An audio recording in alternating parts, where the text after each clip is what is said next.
আপনারা দেখছেন নিউজ বাংলা।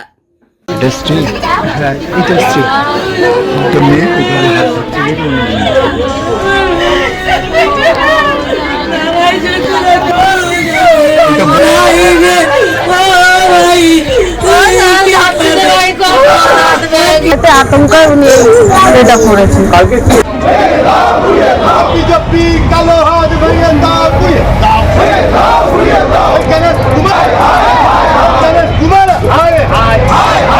এসআইআরের খসড়া তালিকায় নামের উপর আন্ডার অ্যাডজুডিকেশন থাকায় অস্তিতে আতঙ্কে গলায় ফাঁস লাগিয়ে আত্মঘাতী যুবক।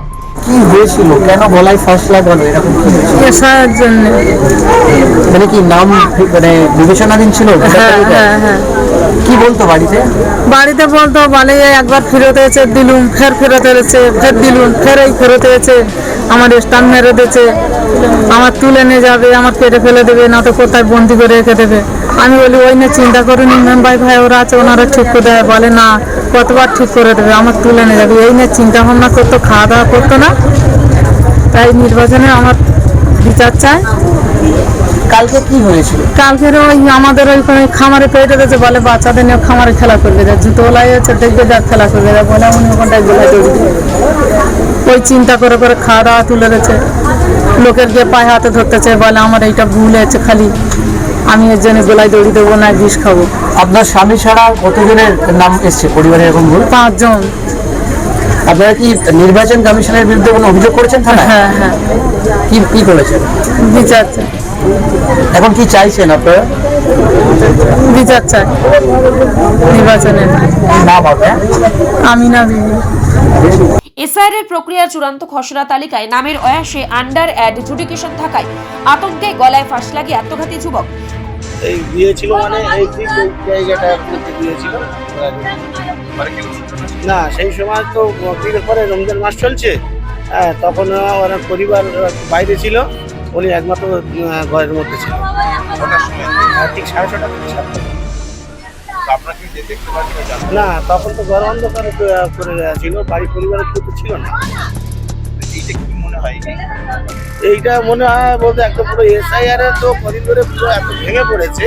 আমাদের কাছে গিয়ে খালি জানতো যে কি ব্যাপার, আমার নাম কি করে ফিরে এলো, আমি এত কাগজপত্র সব জমা দিলাম, এলো তাহলে আমাকে ধরে নিয়ে যাবে, আমি নিয়ে চলে গেলে ডিসেন্ডার ক্যাম্পে রেখে দেবে, আমি কি করে বাঁচবো, কি করে আমার বাচ্চাদের নিয়ে খাবো। কারণ ও একাই একমাত্র রোজগারে ভ্যান চালিয়ে খেত। যদি আমি চলে যাই তাহলে আমার এই যে 4 জন বাকি কি করে এরা বাঁচবে, কি করে খাবো। না, রফিকের বাবা মারা গেছে, মা মারা গেছে, স্ত্রী আছে, 2 ছেলে আছে, 1 মেয়ে আছে। এখানেই যাবে। আমার নাম এমডি নুরুজ্জামান সরকার, আমি প্রতিবেশী। ঘটনাটি দক্ষিণ 24 পরগনার উস্তি থানার ভোলা নোয়াপাড়া এলাকায়। মৃত যুবক রফিক আলী গাজী, বয়স 44। স্থানীয় ও পুলিশ সূত্রে জানা যায়, এসআইআর প্রক্রিয়ায় ভোটার তালিকায় নামের পাশে আন্ডার অ্যাডজুডিকেশন থাকায় আতঙ্কে মঙ্গলবার সন্ধ্যায় বাড়ির মধ্যেই গলায় ফাঁস লাগিয়ে আত্মঘাতী হন রফিক আলী গাজী নামের এক ব্যক্তি।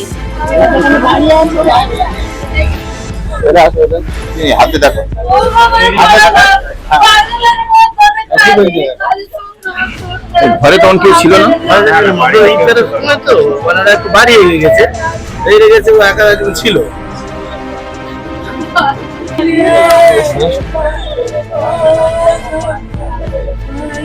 পরে পরিবারের লোকজন তাকে উদ্ধার করে স্থানীয় হাসপাতালে নিয়ে গেলে সেখানেই চিকিৎসকেরা তাকে মৃত বলে জানায়। পরে দেহ উদ্ধার করে ডায়মন্ড হারবার পুলিশ ময়না তদন্তের জন্য পাঠায়। মৃত যুবকের পরিবারের পক্ষ থেকে জানানো হয়, এসআইআর প্রক্রিয়ায় ভোটার তালিকায় তার নাম আন্ডার অ্যাডজুডিকেশন থাকায় বেশ কয়েকদিন ধরে চিন্তিত ছিল রফিক আলী গাজী। মঙ্গলবার সন্ধ্যায় ফাঁকা বাড়িতে নিজের গলায় ফাঁস লাগিয়ে আত্মঘাতী হন। কি হয়েছিল? এসআইআর ফর্ম বারবার ফিরে আসছিল, এর জন্য এটা করেছিল। আমার নন্দাই হয়। খবর পেয়েছেন কেন এটা করলো? কি খবর পেয়েছেন কেন এটা করলো? চিন্তা সবসময় এসআইআর কাগজ ফিরে আসছে, হাজার বলছে যে তুলে নিয়ে যাবে, এরকম মারধর করবে, সেই ভয়েতে আশঙ্কায় উনি এটা করেছে। কালকে কি খবর পেলেন? পেয়েছি গলায় দড়ি দিয়েছে, এসআইআর জন্য গলায় দড়ি দিয়েছে। কি চাইছেন আপনারা? আমরা নির্বাচন কমিশনের কাছে বিচার চাই, কোনো পরিবারে এরকম না যেন আর ঘটে। পরিবারের একমাত্র রোজগারে ছিল রফিক আলী গাজী। তার মৃত্যুতে শোকের ছায়া নেমে এসেছে পরিবারে। অন্যদিকে এই ঘটনায় সরব হয়েছে স্থানীয় তৃণমূল নেতৃত্ব। তৃণমূল কংগ্রেসের দাবি, নির্বাচন কমিশনের হঠকারী সিদ্ধান্তের জন্য রাজ্যে এখনো পর্যন্ত 61 জনের মৃত্যু হয়েছে। এই মৃত্যুর দায় নির্বাচন কমিশনকে নিতে হবে।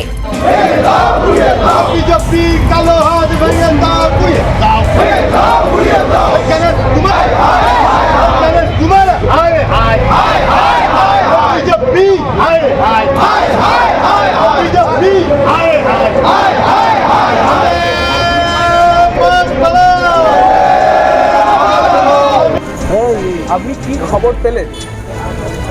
আমি খবর পেলাম গতকাল আমার বুথেরই একজন কর্মী, আমার সক্রিয় কর্মী, এসআইআর আতঙ্কে গলায় দড়ি দিয়ে আত্মহত্যা করে।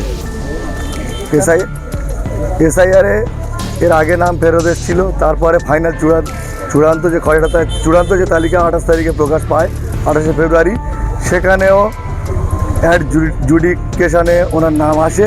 যার কারণে এতটাই আতঙ্কে খাওয়া দাওয়া টোটাল বন্ধ করে দিয়েছিল যে আমার ডিটেনশন ক্যাম্পে নিয়ে চলে যাবে। কারণ আজকের আমরা ওনাকে অনেকভাবে বোঝাই, কিন্তু বিজেপির মদতপুষ্ট নির্বাচন কমিশনার জ্ঞানেশ কুমার এবং মনোজ আগরওয়াল এরা নিজেরা জানে না যে কীভাবে মানুষের কী পদ্ধতিতে এসআইআর হবে। আজকে সেই পদ্ধতি না জেনে একটার পর একটা বিভিন্নভাবে নিরপরাধ মানুষগুলোর ওপর এই সব মৃত্যুর খাড়া নামিয়ে আনছে। একটা সমস্ত বৈধ নথি থাকা সত্ত্বেও আজকের এই একটা আমার কর্মী এবং আমার বুথের সদস্যকে আজকের কিন্তু আত্মহত্যা করতে হলো। শুধু বারবার নাম আসছিল না, বই এ কী কারণ জ্ঞানেশ কুমার নিজে জানে না, আজকে নির্বাচন কমিশনের নিজে জানে না, বিএলওরা জানে না, ইয়ারও জানে না।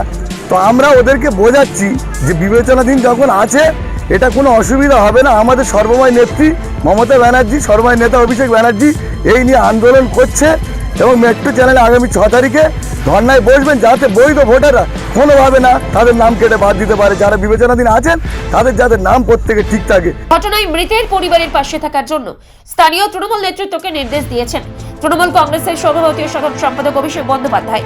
অন্যদিকে নির্বাচন কমিশনের বিরুদ্ধে উস্তে থানায় অভিযোগ দায়ের করেন মৃত রফিক আলী গাজীর পরিবারের লোকজন। অন্যদিকে মৃত রফিক আলী গাজীর মৃতদেহ নিয়ে উস্তেতে পথবরোধ করে অবস্থান বিক্ষোভ তৃণমূল কংগ্রেসের।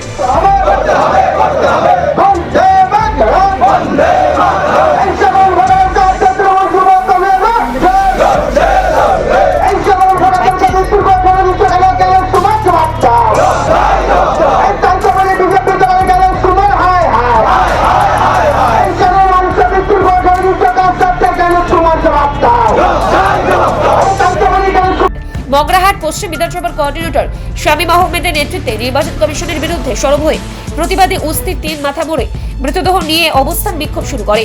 তৃণমূল নেতা শামীম আহমেদ বলেন, তৃণমূল কংগ্রেসের সর্বভারতীয় সাধারণ সম্পাদক অভিষেক বন্দ্যোপাধ্যায়ের নির্দেশ মতোই মৃত রফিক আলী গাজীর পরিবারকে সব রকম সাহায্য করা হবে।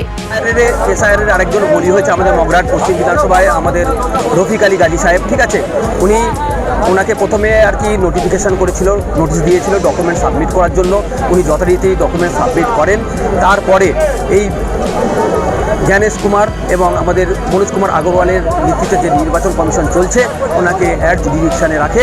উনি মানসিক প্রেশার এবং মানসিক চাপে কালকে উনি আত্মহত্যা করেছেন।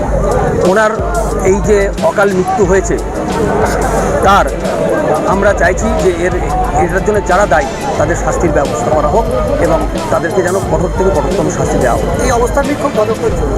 যতক্ষণ না প্রশাসনের তরফ থেকে আমাদের আশ্বস্ত করা হচ্ছে যে এটার প্রপারলি ইনভেস্টিগেশন করে আর কি ওদের শাস্তির ব্যবস্থা করা হবে, ততক্ষণ আমাদের আন্দোলন চলবে। পরিবারের কাছে কি কিছু মানে দলের পক্ষ থেকে কোনো সাহায্য? হ্যাঁ, আমাদের সাংসদ শ্রী অভিষেক বন্দ্যোপাধ্যায় আমাদেরকে পাঠিয়েছেন এবং ওনার ফ্যামিলির সঙ্গে আমরা কথা বলেছি এবং ওনাদের যত রকম যা কিছু সাহায্য দরকার হবে আমাদের সাংসদ এবং আমাদের সর্বভারতীয় সাধারণ সম্পাদক অভিষেক বন্দ্যোপাধ্যায় বলেছেন সব রকম সাহায্য আমরা ওদের পরিবারের পাশে আছি সবসময়।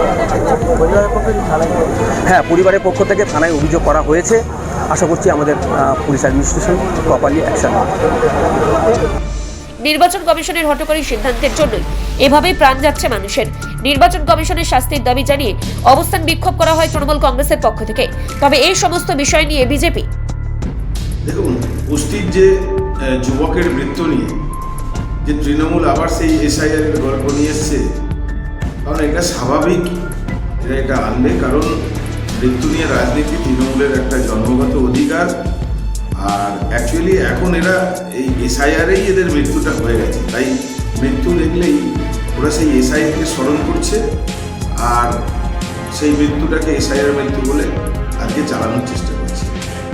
দুর্ভাগ্যজনক, এদের কাছে কোনো আর ইস্যু নেই, পুরো তো ব্যর্থ এই সরকার।